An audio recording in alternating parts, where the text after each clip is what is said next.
Happy Wednesday, everybody. It's time for the second layout update.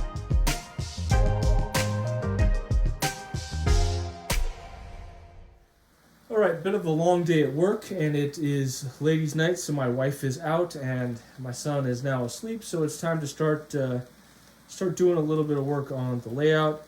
And I figured it was probably time to do an update before I kind of dig into some of the stuff that I plan on doing. So, a little bit about how I've done this in the past and how I'm going about this particular layout. So, I mentioned in the last couple videos that this is primarily designed to be a review layout. So there are a couple of considerations that I am putting together when doing this. So like I went through in my initial, kind of AnyRail video on how I kind of put this together, I had to work with the same space that my last layout was in. So I essentially stayed with the same general type of layout.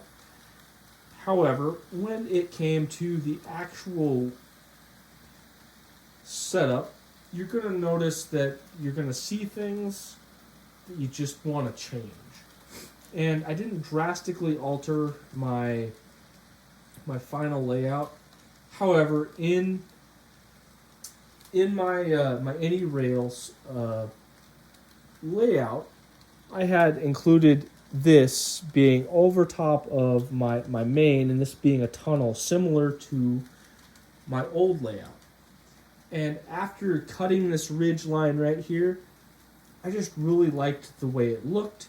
So I ended up pushing my secondary rail back a little bit, and right here where the bridge is, I would have had two 9 3/4 sections of track behind that.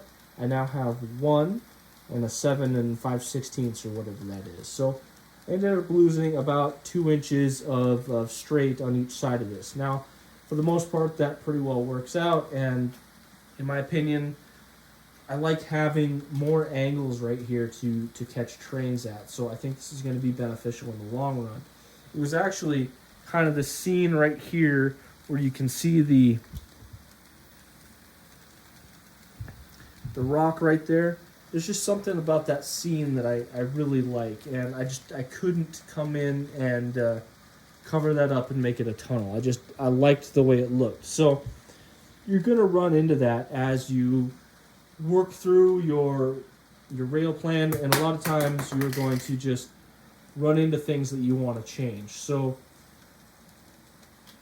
if I can give you a piece of advice, and that's the only thing you take away from this entire build thing, is just be a little bit flexible, because when it does come time to actually putting it together, you're going to notice and see things that you just can't see on the digital software, and it's going to influence you to make changes. So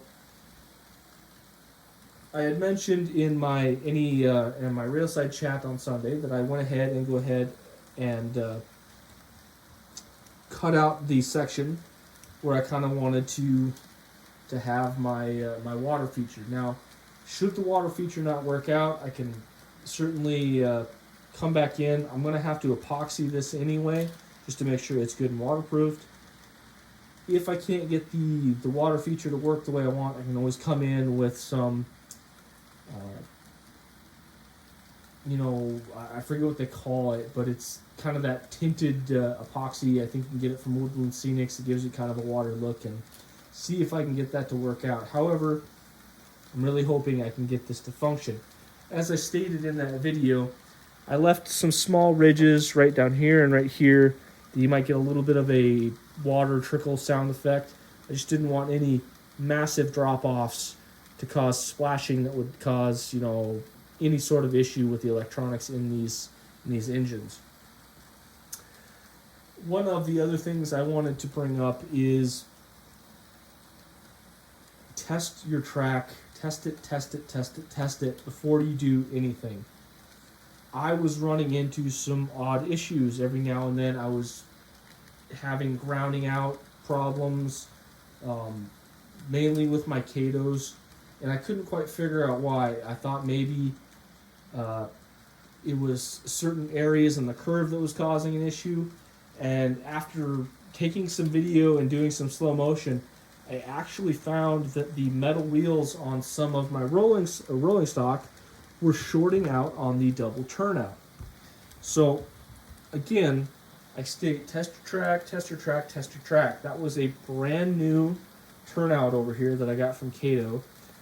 I fortunately still had one that I thought was good enough to salvage on my old layout. I'll get into that in a moment here, but I went and grabbed it. This actually comes from my old layout. I installed it, and everything works fine now. I thought maybe it had something to do with the power distribution screws on the bottom of that new switch.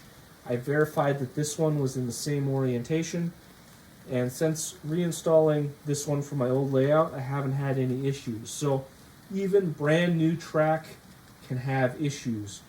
Also, I ordered, for the most part, all of these completely separately. And if I can get my iPad off here, we'll go take a look at this. I was running into an issue on this turn right here, and I was derailing a lot, and after looking closer, I ended up moving the bent piece to my branch line here, but you can see the plastic is broken right there. And if I can get this at the right angle, I don't know if you can see it, but there's actually a little bend in the rail there, and it was causing my trains to derail. And again, I bought all of this rail brand new, so just because it's new doesn't mean you're not going to run into issues with it. Also, I don't know if you can see this, but throughout the layout, you'll notice there are gaps underneath the rail there. I came in with a straight edge and whatnot and flattened all my rail out the best I could, and then tried to glue it in position. Even brand new construction foam has a bit of a warp in it, so you can also see it very clearly right through there. So trying to mitigate the warp can be a bit of an issue. So all I can say is try to make sure your track is good and straight. I have went through some of the more problematic locations, and I have soldered rail joiners solid. There are certain areas in the layout where there was just a little too much warpage, and the intersection, like right there, the tankers coming over it, I couldn't get the rail to line up nicely without soldering it in, a locked position. Now, this is a valid technique. You can use it in a lot of places. However, you do need to be careful. Like I said, I live in Montana, and despite having air conditioning and a heater, my house can swing, 20 to 30 degrees between winter and summer. There, in the evenings when it gets really cold in Montana, 25, 30 below, the house can get down to 60 degrees even with the furnace running super hard. And then in the summer when it's 100 degrees here, you're hard pressed to keep the house from hitting 80. So those temperature swings in the house can actually cause your rail joints to expand and contract. So you need to leave room periodically for that to happen, or you're going to start getting buckling in your rails. So be careful about soldering your joints and make sure that you don't overuse that technique. Some people are okay with soldering everything, but I think they live in areas or have houses that are a little more capable of maintaining a constant temperature. So just a word of the wise, if you're kind of like me and live in a older double wide trailer house, make sure you leave expansion joints in your rail. I have since wired in my yard, and I have been extensively testing it, and I've actually been using the Broadway engine that we will be reviewing this Sunday to do a lot of my switching here, and pretty happy with how all of my feeders ended up, as well as electrically. I don't have any low voltage spots anywhere. I'm pretty happy with how that went together. Because of all the issues on my old layout, I opted to build this one anew.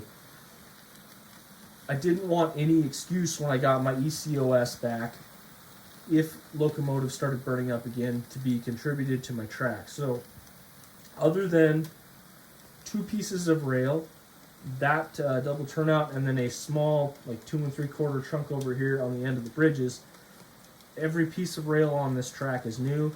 All the feeders are made with brand new wire. Everything is new on this layout. I double checked before I put everything together. I ohm tested all of my feeders to make sure I had good electrical connection and no high resistance. And then using a true RMS multimeter as well as a regular multimeter, there are ways to do this. I double checked voltage everywhere on the track with no locos installed, and everything is nice and consistent, right at about 13.2 to 13.4 volts, depending on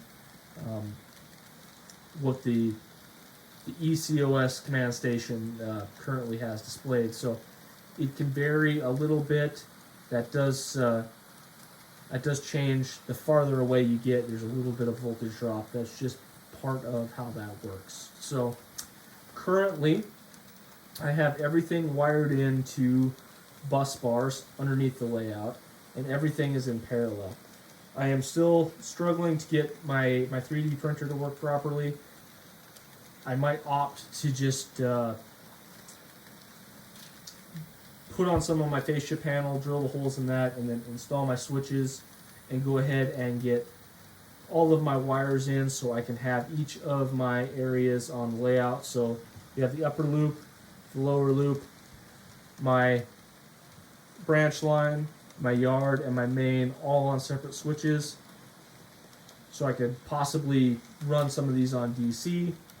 The main one I really want to try to do is this top loop up here.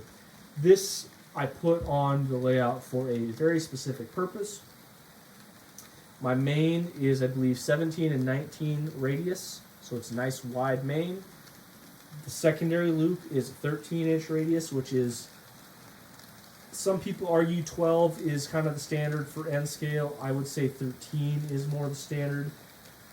It's kind of the best in-betweener in my opinion, so that is what I would consider my standard piece of rail. Everything should be able to function on 13-inch radius regardless of what it is. If it's an N scale, I think it should function on that. However, a lot of brands claim that they can work on a 9-inch radius, so I have some 9-inch radius track on my layout for that specific purpose. Since it's up there though, I've kind of wanted some older, smaller steam engines to do maybe kind of like a little bit of passenger service, or kind of one of those excursion trains that like the Rio Grande one you see. I think Bachmann sells that one, but it's a DC engine, and it would be difficult to do a DCC conversion. So it would be kind of cool to just be able to flip this piece of track onto DC and be able to run that engine on there while I'm running DCC on the rest of the track. It's not like I don't have a DC controller, so it's no real added cost for me. So having all of these sections switchable is going to be really cool, as well as if my yard is loaded up with engines. If you don't know this, the more engines sitting on your layout, the more startup amperage is required. All of those engines are kind of pinging in the DCC system, and even though they're not running, it can kind of bog down the system. Broadway engines are notorious for this. I've ran into that a lot, where you get a bunch of them sitting on your yard, and you actually have to pull some off because you're hitting the current limiter for those engines. So having the yard be switchable, so I can shut off the yard during startup, and when I'm running trains, I don't need to be powering all those extra engines. They're not doing anything anyway, so added bonus of having that installed. All of my switches, I have dropped the wires. They're ready to be integrated. Again, if I can get my 3D printer functioning, I have put together a little CAD file, just switch ports, basically just a plate with 10 holes in it that I can install the switches in. If I get that to function, I can go over how I put those together. In the past, I have just printed them off as flat pieces. and then I take small pieces of, I want to say Lexan, but that's not the word. It's anyway, small plastic strips. I install the switches so they're all oriented in the same way. If you take that piece of plastic and align it across those switches, they all end up perfectly straight, and then you just glue it in place and it works really good.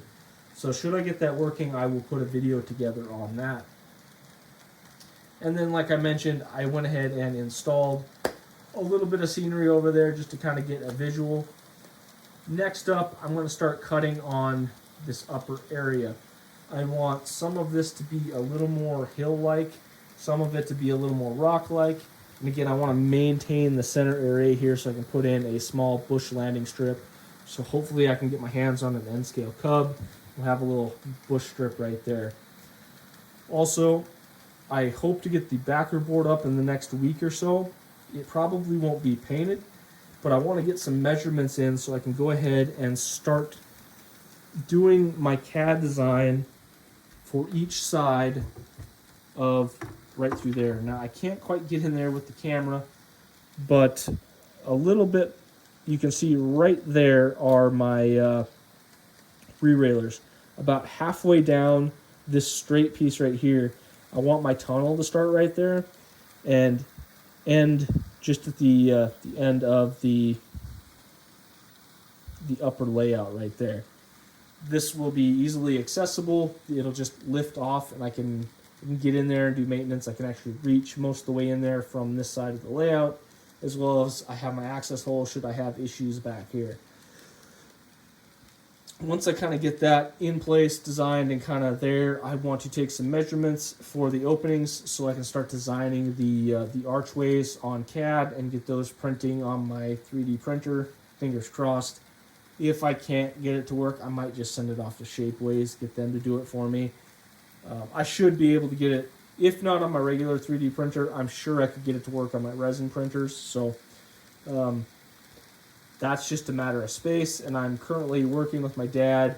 He's trying to get into 3D printing to kind of put together a space in his house so we have some area to do that. So hopefully we'll have some good 3D printing projects coming in the future.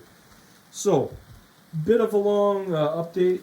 Hopefully next time you'll see a little more work done, and I'm still working on a way possibly get my wife involved a little bit on this so she could be my camera lady, where I'm actually in frame doing a little bit of this work, talking you through how I do it.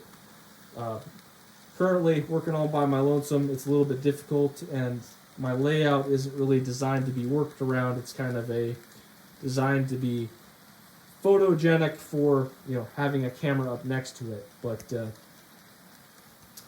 anyway, this Friday I have a good rolling stock review, so stop in for that. I might push up to next week the auto racks right over here.